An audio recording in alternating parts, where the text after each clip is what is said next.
May nakakatakot akong karanasan na nangyari noong nagtatrabaho pa ako bilang driver ng isang kilalang politiko. Madalas akong mautusan ni Sir noon na magdala ng mga papeles at iba pang bagay na may kinalaman sa trabaho niya sa kung saan saang lugar dito sa NCR. Masyado kasing busy para personal na puntahan isa-isa yung mga kausap niya.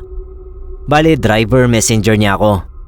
May isang pangyayari noon na nautusan niya akong magdala ng isang kahon ng mga dokumento sa Marikina. Nahirapan akong mahanap yung address kasi hindi ako pamilyar doon sa lugar. Parang sulok na yata ng Marikina yon.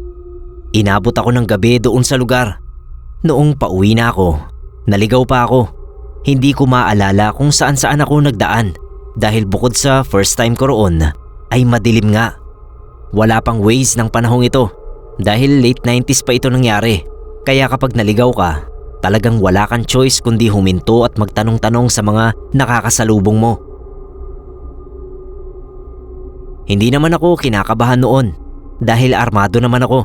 May lisensyadong baril ako at kaya ko namang gamitin yun kung kinakailangan.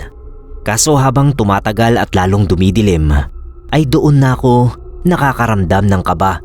Pakiramdam ko noon, nasa parting Rizal na ako. Baku-baku na ang kalsada at mapuno na. Bundok-bundok na yung lugar. Naisip ko na baka may mga NPA sa paligid o iba pang rebelde. Nagsimula na akong mapraning. Lalo pa at inabot na pala ako ng alas 8 ng gabi. Gayong alas 3 ng hapon pa ako nagmamaneho. May cellphone ako noon. Yung Motorola na parang pangkayod ng yelo. Tapos para makatawag, kailangan pa ng cell card na idadial mo muna yung number. Ang kaso walang signal. Tsaka pantawag lang yon at walang text. Hindi pa uso ang text noon. Pager ang meron, pero wala namang signal ang cellphone ko, kaya wala ring silbi yon. Wala talagang paraan para makahingi ako ng saklolo, kaya nagpatuloy na lang ako sa pagdadrive. Inisip ko na lang na kung diretso lang ako, makakahanap naman ako ng mapagtatanungan. Kahit taong naglalakad sa gilid o kaya mga bahay. Kaso wala talaga. Inabot pa ako ng mahigit kalahating oras bago ako nakarinig ng agos ng tubig. As in malakas na agos ng tubig ng waterfalls. Nag-spray pa nga sa sasakyan yung tubig, kaya alam kong malapit lang ako sa talon. Pagkatapos noon, may nakita na akong lalaki na may buhat na mga kahoy. Napalingon siya sa akin noong matamaan siya ng liwanag. Tinatansya ko pa kung kaya ko bang ibalibag yung lalaki kung sakaling magtanong ako at gumawa siya ng hindi maganda. Mas maliit siya sa akin, kaya nagkalakas loob na ako na magtanong. Huminto ako kasi parang expected na rin niya na hihinto ako sa tabi niya. Bumati muna ako syempre bago magtanong. Tinanong ko kung anong lugar na ba ang kinaroroonan namin at kung paano makabalik sa Maynila. Nginitian lang ako noong mama. Yung ngipin niya hiwa-hiwalay na may maiitim at may mga bungi. Pero hindi ko na lang gaano pinagtuunan ng pansin kasi hindi naman yun importante ng mga oras na yon. Inulit ko yung tanong ko, pero imbis na sumagot ay tumawa lang siya ng matinis tapos sumipol. Kinabahan na ako kasi alam kong signal yung pagsipol niya na yon. Baka ako NPA, kaya tinaas ko na ang bintana ng kotse at nag-reverse. Pag-atras ng sasakyan ay may naramdaman akong kumalso sa ilalim. Tumalbog talaga ako kasi tumalbog din yung kotse. Yung matanda sa unahan, binaba niya yung mga kahoy ng dahan-dahan tapos yumuko sa lupa at dumapa na parang aso. Sigaw na ako ng sigaw noon habang iniaatras ko yung sasakyan. Dire-diretso lang ako. Wala akong pakialam kung ano yung maatrasan ko. Kasi nang makalayo ako ng konti, nakita ko na may taong nakadapa sa unahan. Dalawa sila at parehong duguan. Natakot ako kasi naaalala ko na may kumalso nga pala noong bigla akong umatras. Patong-patong na yung nervyos ko noon kasi nagsimula ng tumakbo na parang aso yung matanda. Yun namang dalawang taong duguan, dahan-dahan lang na tumatayo. Pero nakadapa na rin sila na parang aso. Hinabol nila ako. Hindi ko na malaman kung paano ko pa napaatras ng walang aberya yung sasakyan.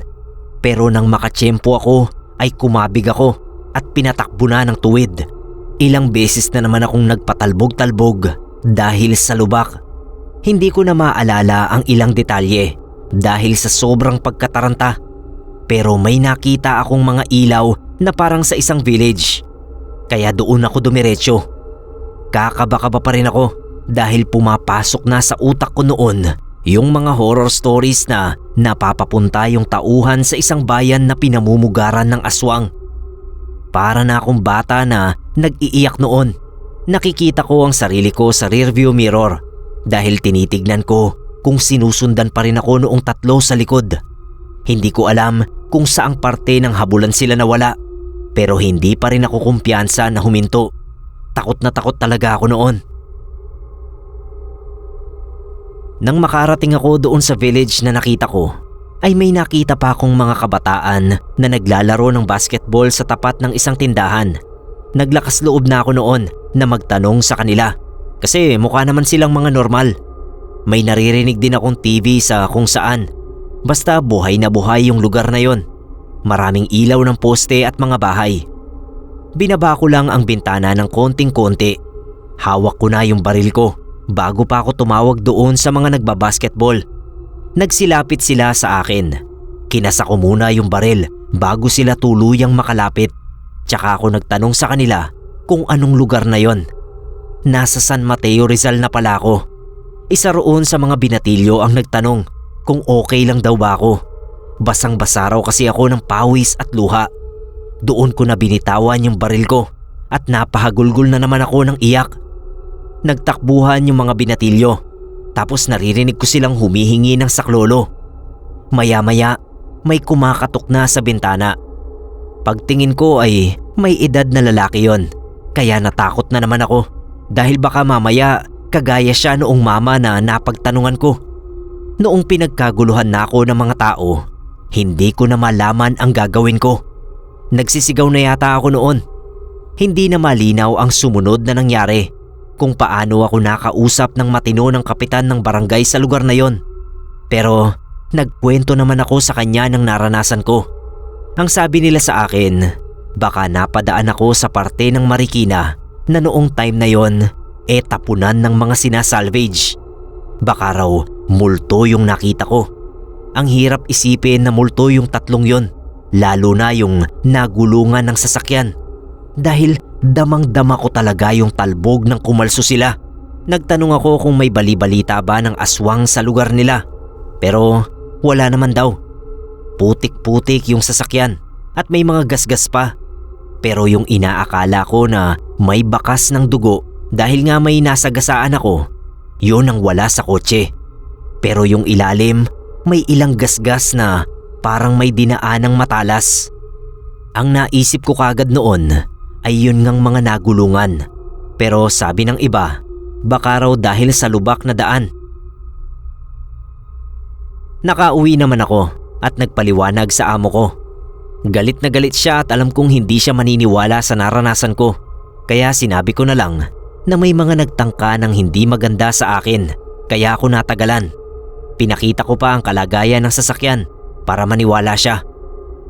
Pingot pa nga yung plate number sa likuran, kaya sigurado talaga ako na may nasagasaan ako.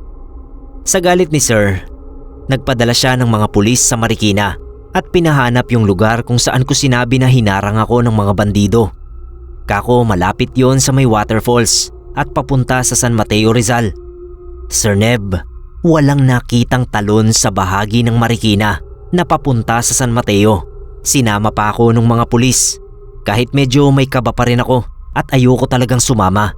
Pero dahil papunta na sa legal na usapan yung nangyayari at baka makasuhan pa ako, ay napilitan na lang ako. Ang pinagtataka ko noon, yung dinaanan namin ay malayong malayo sa itsura ng lugar na nadaanan ko noong mag-isa akong nagpunta roon. May mga puno pero hindi naman madadawag. Wala rin akong marinig na malakas na agos ng tubig. May ilog sa Marikina pero iba yun sa lagaslas ng waterfalls. Nakailang pabalik-balik kami hanggang sa inabot na ng gabi. Pero hindi ko na talaga matandaan yung lugar. Mabilis lang din ang biyahe mula Marikina papuntang San Mateo. Hindi kami inabot ng mahigit 5 oras. Bandang huli ay nasisanti ako sa trabaho. Hindi ko alam kung ano ang nangyari ng panahong yon, Sir Neb. Hanggang ngayon na mahigit 20 years na ang nakakaraan, ay hindi ko pa rin yun maipaliwanag. Hindi ko alam kung naengkanto ba ako noon o nakarating sa isang sikretong bayan ng mga aswang. Nalilito pa rin ako at minsan naiisip kong panaginip o bangungot lang ang lahat ng nangyari. Yun lang po at salamat sa paglalaan ng oras sa kwento ko. Good luck po sa inyong channel, Sir Neb Quero.